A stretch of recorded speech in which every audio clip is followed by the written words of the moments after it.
ನಾನು ವಿದೇಶಕ್ಕೆ ಯಾಕೆ ಹೋಗ್ಲಿಲ್ಲ ಅಂತ ನೀವು ಮತ್ತೆ ನನ್ನನ್ನು ಕೇಳ್ತಾ ಇದ್ದೀರಿ. ಕಾರಣ ನಾನು ಈ ದೇಶದ ಋಣದಲ್ಲಿದ್ದೇನೆ.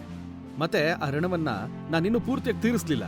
ಹೀಗಿರ್ಬೇಕಾದ್ರೆ ನಾನು ವಿದೇಶಕ್ಕೆ ಹೋಗ್ಲಿ ಏನ್ ಮಾಡ್ಲಿ? ನಾನು ಹೊರದೇಶದಲ್ಲಿ ಒಂದು ದಿನ ಇರೋದಕ್ಕೆ ಕಷ್ಟ ಆಗುತ್ತೆ. ನನ್ನ ದೇಶದಿಂದ ದೂರ ಇರೋದು ನನಗಿಷ್ಟ ಇಲ್ಲ. ಲಂಡನ್ನಲ್ಲಿ ನಡೆದಾಡಿದಾಗ ನನ್ನ ಇಡೀ ದಿನ ಹಾಳಾಗಿ ಹೋಯ್ತೇನೋ ಅಂತ ಚಿಂತೆ ಕಾಡುತ್ತೆ. ಇವತ್ತು ಒಂದು ದಿನ ವ್ಯರ್ಥ ಆಯಿತು ಅಂತ ನನಗನ್ನಿಸ್ತೆ. ನಾನು ಈ ದೇಶಕ್ಕೆ ತುಂಬಾ ಋಣಿಯಾಗಿದ್ದೀನಿ. ಅದೊಂದು ದೊಡ್ಡ ಸಾಲವಿದ್ದ ಹಾಗೆ. ನಾನು ಇಲ್ಲಿನ ವೈದ್ಯಕೀಯ ಕಾಲೇಜ್ನಲ್ಲಿ ಕೇವಲ 5,000 ರೂಪಾಯಿ ಪಾವತಿಸಿ ವೈದ್ಯಕೀಯ ಶಿಕ್ಷಣ ಪಡೆದಿದ್ದೀನಿ. ಹೌದು, ನನ್ನ MBBS ಮಾಡೋದಕ್ಕೆ ನಾನು ಖರ್ಚು ಮಾಡಿದ್ದು ಕೇವಲ 5,000 ರೂಪಾಯಿ ಮಾತ್ರ. ಆ ಹಣವನ್ನ ಜನರು ಈಗ ಕೇವಲ 1 ತಿಂಗಳ ಶಾಲೆಯ ಫೀಸ್ಗೆ ಪಾವತಿ ಮಾಡ್ತಾರೆ. ನಾನು ದೊಡ್ಡ ಋಣವನ್ನು ಹೊಂದಿದ್ದೇನೆ ಅಂತ ನನಗನ್ಸುತ್ತೆ. ಅದನ್ನು ತೀರಿಸದೆ ನಾನು ಎಲ್ಲಿಗೂ ಹೋಗೋದಕ್ಕೆ ಸಾಧ್ಯ ಇಲ್ಲ.